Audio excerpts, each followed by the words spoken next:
Assalamualaikum warahmatullahi wabarakatuh. Bapak, Ibu, dan para pemirsa yang berbahagia. Kali ini kita akan melanjutkan pelatihan mandiri dengan topik proyek penguatan profil belajar Pancasila, modul pelaksanaan proyek SMP sampai SMA atau SMK dengan materi pelibatan mitra. Pelibatan mitra. Mari kita lihat tayangan video berikut ini. Salam dan bahagia Ibu dan Bapak Guru. Bagaimana kabar Ibu dan Bapak? Senang sekali bisa berjumpa kembali dalam modul pelaksanaan proyek. Kali ini kita akan membahas mengenai pelibatan mitra.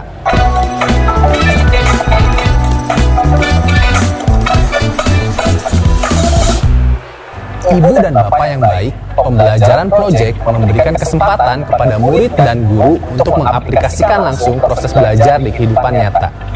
Murid dan pendidik mengamati langsung lingkungan sekitar mereka, lalu berusaha mengidentifikasi hingga menyelesaikan masalah di dalamnya. Saat belajar dengan cara tersebut, murid dan pendidik mendapatkan kesempatan untuk menjalin hubungan dengan orang-orang di dalamnya. Hal ini tentu bisa menjadi pengalaman yang bermakna bagi semua pihak apabila dikelola dengan baik. Bagaimana pendidik dan satuan pendidikan dapat melibatkan anggota komunitas dalam pembelajaran proyek? Mari kita saksikan contoh berikut. Pagi ini, Ibu Murni mengajak murid-murid kelas 3 mengamati lingkungan sekitar sekolah. Kelas 3 saat ini sedang mempelajari tema gaya hidup berkelanjutan. Ibu Murni ingin anak-anak mengenali lingkungan tempat mereka belajar dan mengamati apakah ada elemen dalam lingkungan yang menyebabkan ketidaknyamanan hidup di lingkungan tersebut. Ibu Murni kemudian meminta setiap kelompok berdiskusi tentang proyek yang akan mereka lakukan berdasarkan masalah yang mereka temukan di sekitar sekolah. Berdasarkan pengamatan yang dilakukan terhadap lingkungan sekeliling sekolah, salah satu kelompok mendapati banyaknya sampah di sekitar sekolah. Sampah tersebut menumpuk di beberapa sudut dalam sebuah tong besar. Dari titik-titik pembuangan sampah, tercium bau busuk, tampak lalat berterbangan, dan tentu saja pemandangan yang tidak enak dilihat. Kelompok murid tersebut memutuskan untuk membuat proyek berhubungan dengan pengelolaan sampah. Apakah ada cara untuk mengurangi sampah di sekolah mereka? Atau apakah ada cara yang lebih baik untuk membuang sampah? Mereka pun menyampaikan rencana tersebut ke Ibu Murni yang menyambut dengan baik. Ibu Murni bertanya-tanya, apakah proyek tersebut mungkin dilakukan dengan melibatkan pihak lain? Mungkin ia bisa mengajak pihak-pihak yang lebih ahli dalam pengelolaan sampah. Siapa yang dapat ia ajak dan bagaimana cara mengajak mereka terlibat? Ibu dan Bapak yang baik, kita baru saja menyaksikan tahap awal dalam sebuah kegiatan belajar proyek. Jika Ibu atau Bapak menjadi guru di kelompok tersebut, apa yang akan Anda lakukan? Perlukah kita melibatkan anggota masyarakat dalam proyek yang mereka kerjakan? Sebagai pembelajar abad 21, seorang murid diharapkan menguasai kompetensi-kompetensi kunci untuk dapat mengelola tantangan masa depan. Salah satunya adalah kompetensi sosial. Dengan melibatkan anggota masyarakat sebagai mitra dalam pembelajaran proyek, para murid mendapat kesempatan untuk mengasah kompetensi tersebut. Mereka menjadi peserta didik yang berpartisipasi aktif sebagai bagian dari masyarakat, mengasah kepedulian terhadap lingkungan, dan melatih kemampuan berkomunikasi. Kehadiran anggota masyarakat juga meningkatkan motivasi murid. Murid-murid mendapatkan kesempatan untuk menampilkan hasil belajar mereka. Kegiatan proyek akan menjadi lebih bermakna saat murid memiliki kesempatan untuk menunjukkan atau melihat hasil belajar mereka dinikmati oleh lingkungan sekitarnya. Apresiasi yang diberikan tentu akan menambah kepercayaan diri dan rasa bangga terhadap karya mereka. Jadi, jelas jawaban untuk pertanyaan sebelumnya adalah ya. Banyak sekali manfaat yang bisa kita dapatkan dari pelibatan mitra dalam belajar proyek. Pertanyaan selanjutnya, siapa yang akan kita libatkan? Pertama, tentu ada orang tua atau wali murid. Belajar proyek adalah cara yang otentik untuk meningkatkan keterlibatan orang tua di sekolah. Dengan melibatkan orang tua, mereka akan menyadari inovasi belajar yang sedang terjadi dan dampaknya bagi anak mereka. Mereka mendapatkan wawasan dan pengalaman secara langsung, sehingga dapat memberikan apresiasi maupun masukan terhadap proses tersebut.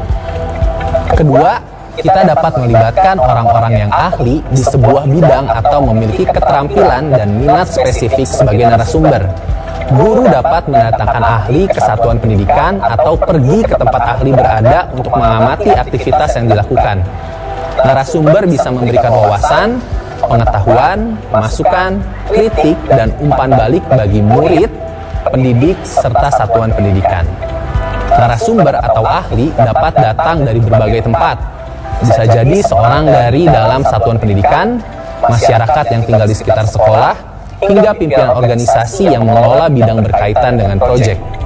Setelah mengetahui siapa yang ingin diajak bekerja sama, kini kita dapat menentukan strategi pelibatan pihak-pihak tersebut. Hal ini penting dilakukan agar kehadiran mereka benar-benar bermakna dan membantu pencapaian tujuan belajar yang kita harapkan. Ibu dan bapak dapat memulai dengan menginformasikan keterampilan dan kompetensi yang diperlukan di abad 21. Apa yang dibutuhkan di jenjang pendidikan lanjutan, apa saja keterampilan yang diperlukan di dunia kerja masa depan. Ajak orang tua dan anggota masyarakat berbagi harapan tentang anak-anak mereka.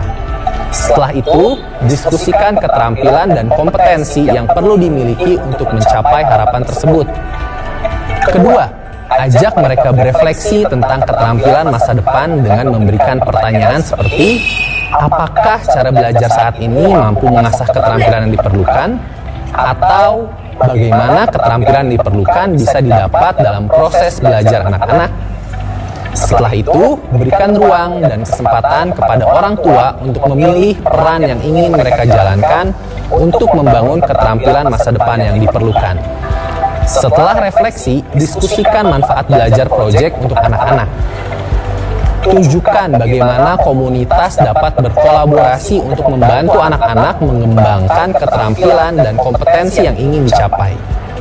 Sebagai penutup, tekankan bahwa sumber belajar dari luar satuan pendidikan seperti orang tua, warga, narasumber akan lebih membantu anak-anak meningkatkan keterampilan dan kompetensi daripada hanya belajar di dalam satuan pendidikan.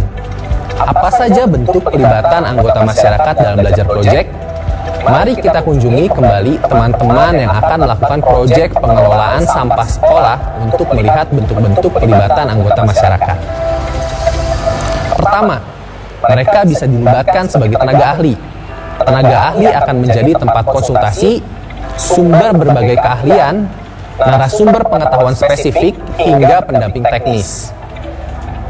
Dalam proyek pengelolaan sampah, Ibu Murni dapat mengundang narasumber yang menguasai tentang pengelolaan sampah dengan prinsip 3R, reduce, reuse, and recycle. Bisa jadi orang tua murid atau ahli lingkungan hidup. Anggota masyarakat juga bisa menjadi klien bagi proyek yang dikerjakan murid. Contohnya, Kepala Satuan Pendidikan tempat Ibu Murni mengajar dapat meminta para murid membuat poster yang meningkatkan kesadaran anggota komunitas sekolah untuk membuang sampah sesuai jenisnya di tempat yang telah disediakan. Saat ada masalah di lingkungan, murid-murid dapat diberdayakan menjadi pemecah masalah. Libatkan beragam organisasi dan lembaga yang ada di lingkungan untuk menjadi mitra murid, mengidentifikasi hingga memecahkan masalah yang ada di lingkungan mereka. Terakhir, kita dapat mengundang komunitas mengikuti acara yang berhubungan dengan proyek, seperti perayaan pameran hasil belajar, dan meminta mereka memberikan umpan balik atau apresiasi atas hasil belajar murid. Di akhir proyek kelas, rayakan dengan pameran hasil belajar. Undanglah orang tua, anggota satuan pendidikan, murid-murid dari kelas lain, atau bahkan sekolah lain. Mintalah para murid untuk bercerita mengenai proyek yang mereka lakukan. Pengunjung yang hadir dapat memberikan suara untuk proyek yang mereka sukai, misalnya dengan memberikan token, meramaikan sesi diskusi presentasi dengan memberikan pertanyaan, dan memberikan masukan sehingga murid dapat menciptakan proyek yang lebih beragam lagi di masa depan. Bicarakan bentuk-bentuk pelibatan ini bersama murid. Dengarkan apa yang menjadi kebutuhan dan keinginan mereka sebelum kita menghubungi calon mitra yang dituju. Demikian pembahasan kita hari ini. Kini, Ibu dan Bapak mungkin sudah mulai membayangkan siapa saja yang akan Ibu dan Bapak libatkan sebagai mitra dalam pembelajaran proyek para murid. Siapapun mereka, semoga dapat memberikan warna dan makna dalam proyek murid-murid Anda. Sampai bertemu kembali, salam dan bahagia.